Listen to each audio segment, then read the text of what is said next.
নমস্কাৰ বন্ধু বান্ধৱীসকল। আজি এই বছৰৰ প্ৰথম আৰম্ভণি সাপ উদ্ধাৰ কৰা। এয়া মানুহ এঘৰত উদ্ধাৰ কৰিবলৈ আহিছোঁ। আৰু আজি 2024 4 এপ্ৰিল আৰু আজিৰ দিনটো মোৰ জন্মদিন। মোৰ জন্মদিন বুলিয়ে শুভ কাম এটি কৰিছে আৰু উদ্ধাৰ কৰি সাপডাল মুকলি কৰি দিম। সকলোৱে আশীৰ্বাদ কৰিব এনেকৈ যাতে মই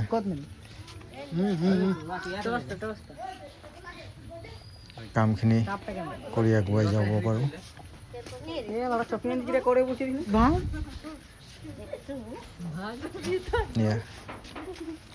উদ্ধাৰ কৰিলোঁ। এই যে ই মোক মাৰিবলৈ লৈছিলে, পটককৈ এৰি দিলোঁ। আৰু এটি কথা কওঁ, যিসকলে সাপ ৰেস্কিউ কৰে, সাপক লৈ বেছি খেল ধেমালি নকৰিব। সাপডাল ধৰি লৈ মানুহক দেখা দেখি সেইবিলাক ইমান এটা নকৰিব। ততাতৈয়াকৈ সাপডাল উদ্ধাৰ কৰি মোনাত ভৰাই দিব আৰু নি মুকলি কৰি দিব। ঘটনা ঘটিবলৈ বেছি সময় নালাগে, কি ঠিক মোৰ কোনোবা দিন সম্ভৱ ঘটিবও পাৰে। এইডাল থাই কেট স্নেক বুলি কয়। এইবোৰ বিষাক্ত সাপে হয়। এইকেইটা বেগত ভৰাই দিম, আনি মুকলি কৰি দিম।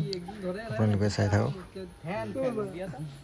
আৰু মোৰ আজি জন্মদিন, গতিকে সকলোৱে জন্মদিনৰ শুভেচ্ছা জনাব। মনটো ভাল লাগিব।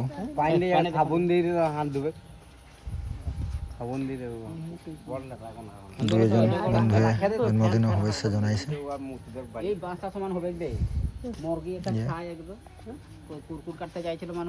মোনাত ভৰাই দিলোঁ। ইয়াক বেছি সময় নাৰাখোঁ, এতিয়া নি পেলাই মুকলি কৰি দিম।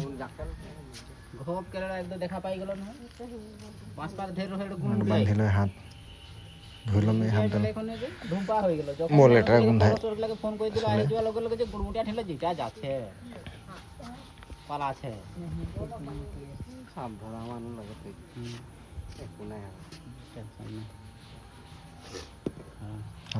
ধুই লওঁ। এয়া মুকলি কৰি দিছোঁ চব। মুকলি কৰি বোলে অহা ভিডিঅ' ৰেকৰ্ডিং নকৰিলোঁ, ডাইৰেক্ট আহি মুকলি কৰাই ৰেকৰ্ড কৰি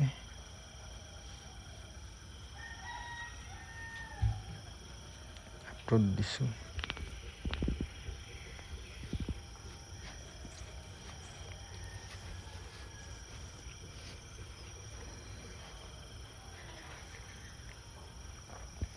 কেমেৰা সহযোগ কৰিছে ধনঞ্জয় গোৱালাই। এয়া মুকলি কৰি দিলোঁ।